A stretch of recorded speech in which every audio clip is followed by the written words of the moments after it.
Mas quando a gente fala sobre essa história de perseguição política e tudo mais, a gente cai numa discussão que está acontecendo em Brasília, que é a anistia.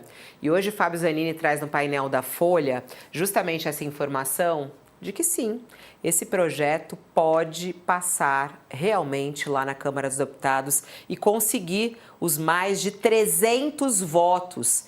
Quando isso começou a ser discutido, o Zanini, era curioso a gente ouvir aqui muitos analistas políticos dizendo: ah, mas isso não vai passar, não é possível. Diante das cenas que a gente acompanhou no nosso país naquele 8 de janeiro, o que a gente acompanhou antes do 8 de janeiro, a tentativa de golpe no nosso país, que segundo o próprio Supremo Tribunal Federal foi tão clara. Como é possível, inclusive, conceder anistia? Mas pelo que você apurou aí, eles já vão ter maioria? Já tem 300 votos? Mais que isso? Existe uma expectativa de alguns líderes, inclusive alguns da base do governo Lula, de que esse projeto inevitavelmente vai ser votado. Vai ser muito difícil para o Hugo Mota, presidente da Câmara, conseguir evitar. Acho até que ele não tem interesse em evitar e ontem ele sinalizou que ele vai consultar os líderes partidários para ver se realmente pauta ou não esse projeto, e a maioria dos partidos e dos líderes é a favor de pautar. Então é difícil que esse projeto não seja pautado, e aí há uma avaliação de que na hora que for pautado, esse número de votos a favor, ele possa crescer além dos 257 que assinaram o requerimento de urgência, para chegar perto de quórum de emenda constitucional, que é 300, 308 deputados mais ou menos.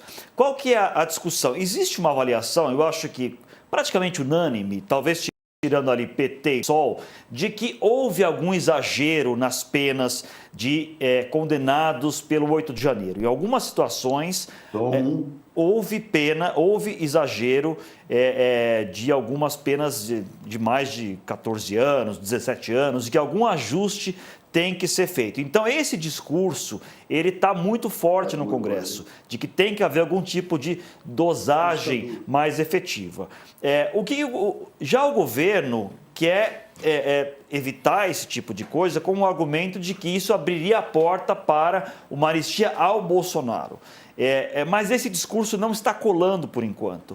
Por enquanto, a discussão é muito sobre a pena dos, digamos, entre aspas, né, os bagrinhos, aqueles que foram ali usados talvez como massa de manobra. Esse é o discurso que se coloca na Câmara dos Deputados. E o governo está tentando convencer deputados a tirarem assinaturas, a desistirem disso, mas o governo não tem muitos instrumentos para evitar isso, porque o que o governo pode fazer, por exemplo, é tirar cargos de deputados no governo. Mas, primeiro que poucos deputados têm cargos realmente hoje no governo, e se tiverem são cargos muito pequenos, muito baixos, de segundo escalão, de terceiro escalão. E o que importa hoje são as emendas. Antigamente o governo tinha um instrumento muito forte de pressão sobre deputados, que era congelar as emendas ao orçamento, barrar emendas. O problema é que as emendas hoje são impositivas, ou seja, esse instrumento o governo não tem mais. Então o governo, de uma certa maneira, está de mãos atadas nesse caso, e é difícil evitar que esse tipo de projeto seja aprovado na Câmara e possivelmente depois no Senado. A gente está acompanhando aqui, a gente está com um probleminha aqui no som com o Josias e com o Thales, justamente sobre essa... a gente daqui a pouco já retoma com o áudio deles. Ô Zanini, mas você estava falando sobre essa articulação, né? E foi uma estratégia muito forte, né? Principalmente do PL ao fazer isso. E do próprio Bolsonaro, né? Bolsonaro que está internado, aliás, agora há pouco saiu o novo boletim médico, já está na nossa página aqui do UOL. Ele tem boa evolução, mas continua sem previsão de alta da UTI. O boletim divulgado agora há pouco pelo Hospital DF Star em Brasília. Bolsonaro continua sem previsão de alta, está sem dor, sem sangramentos ou outras intercorrências. depois de passar por uma cirurgia de mais de 12 horas. Bolsonaro se empenhou fortemente nessa anistia, diz ele que não é para ele, mas a gente sabe nos bastidores que sim, isso tem esse objetivo. Agora, isso passando pela Câmara, Zanini, você acha que isso caindo no Supremo Tribunal Federal? Muitos dizem que uma anistia como essa é considerada inconstitucional. Isso vai ser mais um embate entre o Legislativo e o Judiciário brasileiro? Como é que você vê isso chegando ao Supremo, caso realmente passe, como você conseguiu apurar? É como se fosse o iceberg se aproximando, né? Nós estamos aqui no Titanic, vem chegando o iceberg, ou seja, vem aí grandes chances de uma crise institucional entre o Supremo e o Congresso, porque há essa grande possibilidade de a Câmara aprovar. Isso, se a votação na Câmara for muito folgada, coloca uma pressão muito forte sobre o Senado. Dificilmente o Senado vai conseguir barrar um projeto que tenha tido uma aprovação muito grande da Câmara. Aí, isso é um projeto de lei, né? Então isso vai para a sanção do presidente Lula. O Lula, evidentemente, vai vetar esse projeto. Mas, se o número for muito grande na Câmara e no Senado, como se projeta que vai ser, o veto vai cair. O veto certamente será derrubado pelo Congresso. E aí ocorre a judicialização. Algum partido vai ao Supremo argumentando que é uma questão inconstitucional essa anistia. E aí está colocada, está desenhada mais um episódio, talvez até o maior episódio até o momento, de um choque de poderes. O Supremo se colocando em oposição a uma lei aprovada pelo Congresso Nacional, o que já seria ruim para qualquer lei, mesmo que fosse uma lei de aprovação de nome de rua, já seria bem ruim, ainda mais num tema tão sensível e politizado como esse. Então está desenhada essa situação de uma nova crise entre o Supremo e o Congresso, a não ser que haja algum tipo de acordo, e há conversas nesse sentido. A gente sabe que o presidente Hugo Motta vem conversando com o ministro do Supremo, vem conversando com partidos para tentar um acordo, tentar um meio termo, mas por enquanto, nesse momento, especialmente da parte dos bolsonaristas, não há nenhum interesse num acordo, porque os bolsonaristas estão com o momento favorável a eles. Conseguiram colocar o governo na parede, conseguiram apresentar esse requerimento de urgência e são eles que estão dando as cartas nesse momento. Hugo Motta, Josias, num determinado momento, dava a entender que ia segurar um pouco mais isso. A própria ministra Gleisi Hoffmann tinha esse entendimento, né? Quando ela fez aquela postagem há alguns dias, dizendo que isso seria um assunto para o Supremo Tribunal Federal, que rever as penas até poderia ser algo a ser discutido, mas a anistia não. Hugo Motta acho que não conseguiu segurar essa bucha, não vai conseguir, Josias? Como é que você analisa? É tudo muito constrangedor que nós estamos assistindo, né, Fabiola? A posição do Hugo Motta, ela tem a solidez de uma porção de gelatina. Ele oscila conforme a conjuntura e o número de assinaturas expostos pelo PL. Então, ele, num primeiro momento, logo que ele assumiu, ele disse que não tinha golpe, tentativa de golpe no 8 de janeiro, que era um exagero, o Supremo estava cometendo exagero nas punições.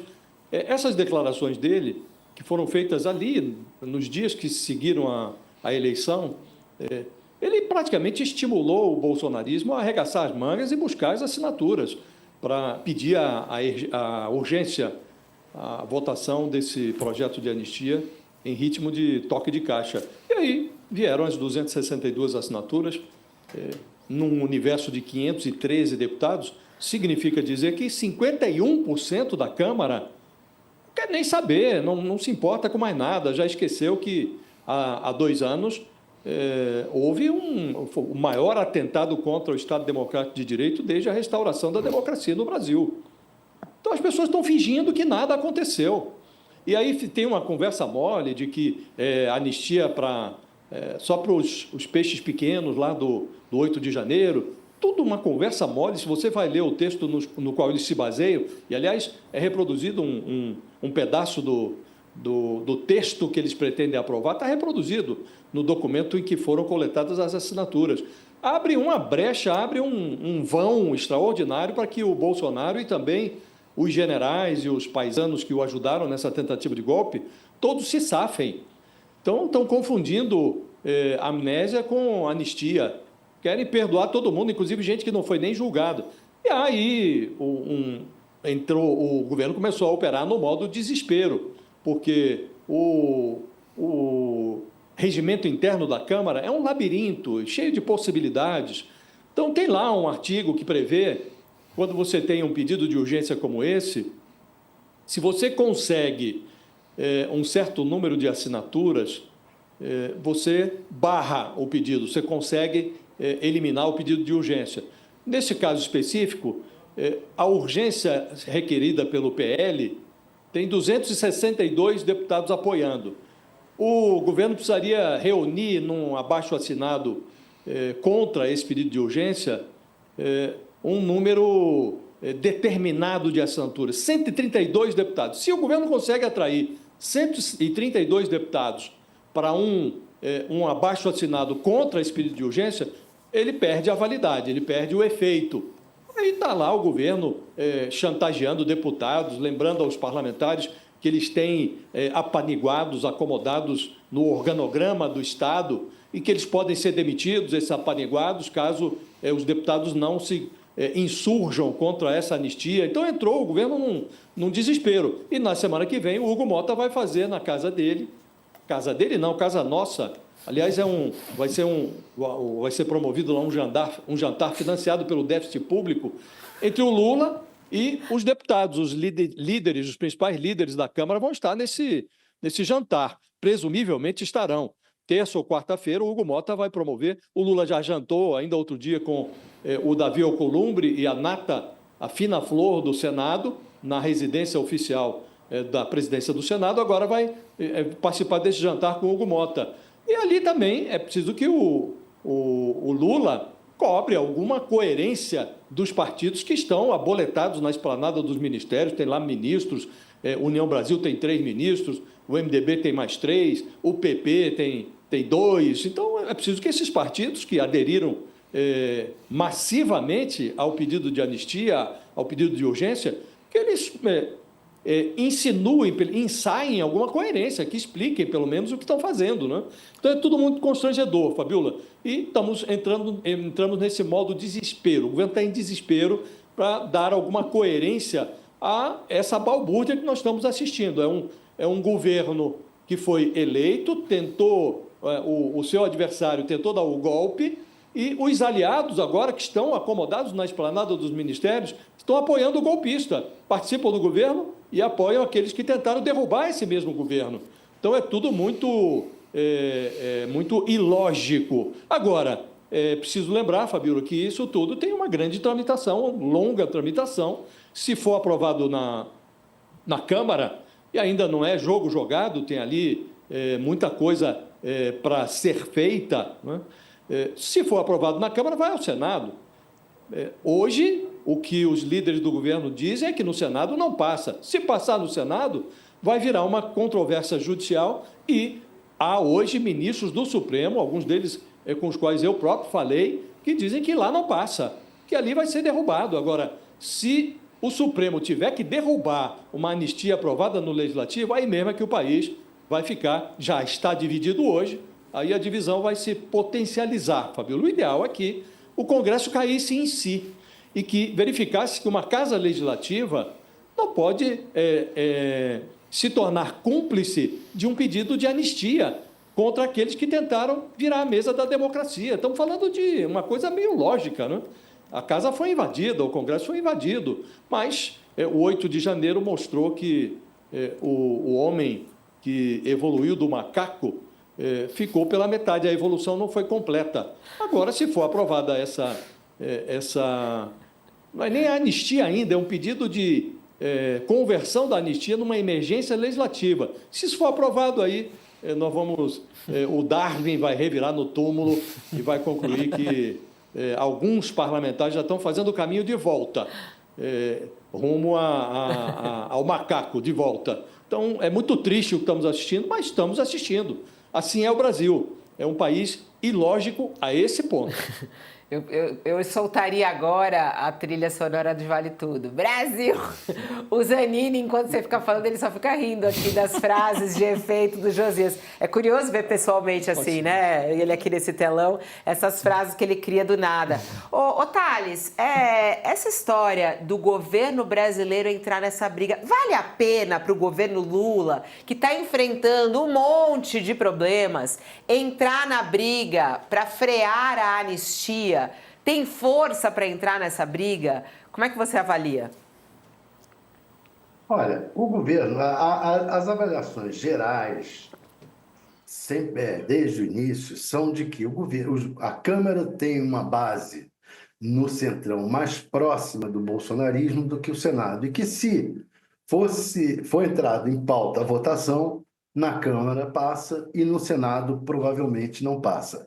Essa era a avaliação anterior e é o que tá se confirmando, mas a grande expectativa sempre foi de que os líderes não permitiriam, de que o Hugo Mota já há 1 ou 2 semanas deixou claro que ia colocar essa questão para o colégio de líderes e que os líderes não permitiriam. Agora, a dúvida é se os líderes, de fato, vão permitir ou não vão permitir que o assunto entre em pauta. Essa é a decisão final. Por quê? Porque o projeto de urgência, o pedido de urgência, existem mais de 1.000 lá na Câmara.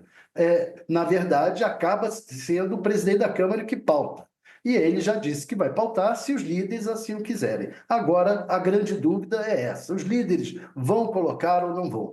Em colocando, eles decidem se isso vai rachar ou não as suas bancadas. Se tiver nas bancadas uma maioria muito grande, um líder de determinado partido coloca. Se não tiver uma maioria muito grande, ele vai ficar em dúvida, porque racha a bancada. Esse é o jogo que está sendo colocado agora na mesa, na volta, no final da Semana Santa, na volta dos trabalhos lá do Congresso e nessas reuniões do Colégio de Líderes que vai ter na Câmara. É por aí que vai ser feita a decisão final sobre esse assunto.